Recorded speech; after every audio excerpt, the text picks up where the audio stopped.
من يندو في وانا تتاتي سي اغراتو داي في سر انغرا غلي ليبا Shane is a killer my friend digala asa oromo jarana lagas gausan gatani wali qodani kafaon soddami afur shane min abatu sila sarra shane leba qamacha galbati garman taragu mu qabay en shane de grasi fakatin tokkumman oromo badini shane bakka filame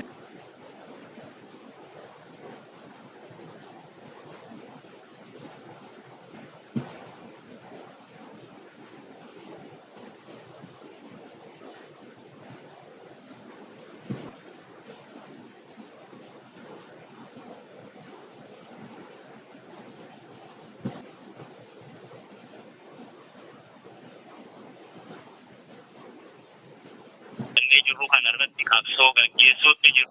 Amma ofiyyaamu aangootti kafidillee saba kana sabni kun mootummaa amma isa ajjeesaa jiru aangootti fiduu fi dhiiga dhangalaasaa. Neerra keessummaan jalqabaa dhibee balaa amma paandaamikii deemaaru rabbii isa baase.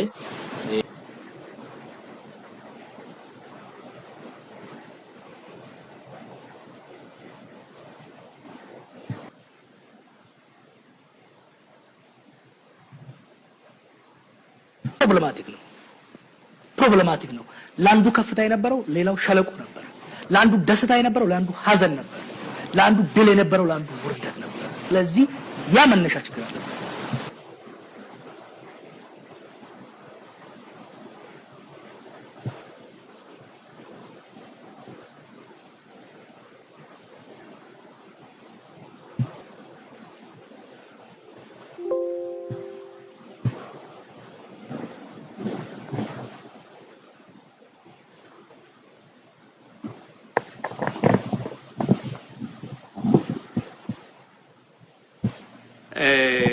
nama biyya san keessa waggaa 27 shiraa fi daba raawwatamaa ture hunda raawwataa ture Geetaachoo Asaffaa hagarraa akka badee jira akka dhukatee jira qabuu hin dandeenye Tigraay bilisoomtee of dandeessee na dhiyaadha jettee mootummaa federaalaa irraallee maallaqa argataa naannoo ofii bilisoomsitee bulfachaa jirti.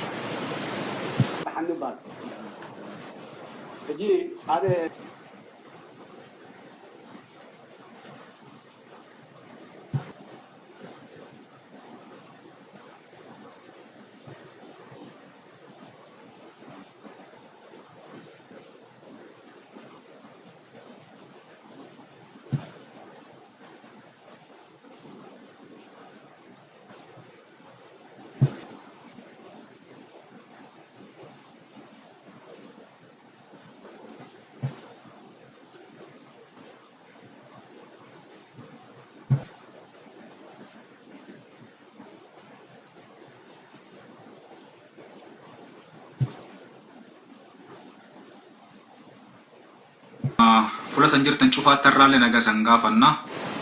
Akkuma ardii yookaan sa'aatii gadi san jirtaniitti babaaroo ka'ee babaaroo tole galchumee nagaya saniin jennu geellee booranaatiin wal qabate waan lafti sun kee jirtu wal dhageessifna.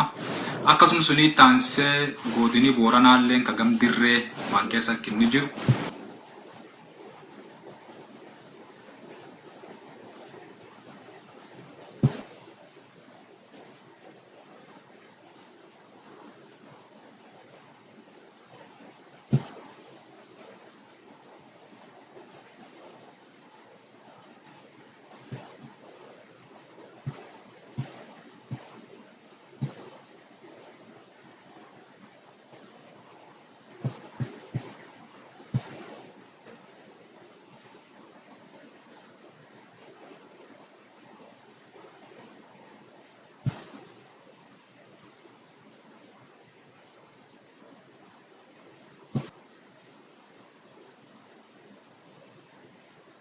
Qaamoleen nageenya uffata poolisii Oromiyaa uffatan marsanii dhaabbatu. Shane jedhanii itti dhaadatu. Meeshaa bosonaan seensuuf fid jedhanii sossopaachisu. Gaafi gaafatamuu jiruuf inni akkuma qubi hin qabne dubbaata. Rasaasi turoobsi jechuun itti roorreessu. Bakki itti saraasa osoo hin taane iddooma jireenya ta'uu viidiyoon agarsiisa.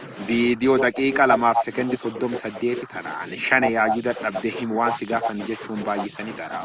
Gandi guutuu gaafa dhaayuu annam rakkoo qabte rasaas tokko naamura jechuun waaqa. Akkuma viidiyoo irraa mul'atu namni kun jiraata godin Gujii lixa magaal bulee horaa ta'uu dubbaata. Qaamoleen uffata poolisii Oromiyaa uffatan kunis deddeebiin maatii saha bulee horaa qubatan maqaa dhaawun itti roorreessu. Maqaan kenni jedhanii gaafatu. Guyyaa lakki jechuun deebi'e. Adhamanii jala diigamsunii miti jechuun mirkantaanii gaafatu. Viidiyoon namoota daawwatan kamiifuu dhiibba mirga namooma ta'uun siimame hin qabu. Garuu namni kun ijjeefamuuf jiraatu baata goduun tun qophoofte waan qulqulleeffan tokkollee hin qabu.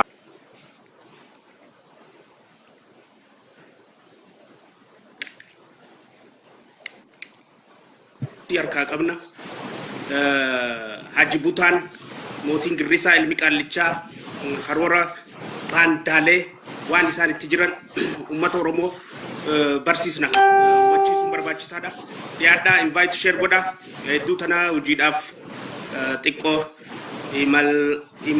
imala yaanee turre saniif dhabamne dhiyaadha.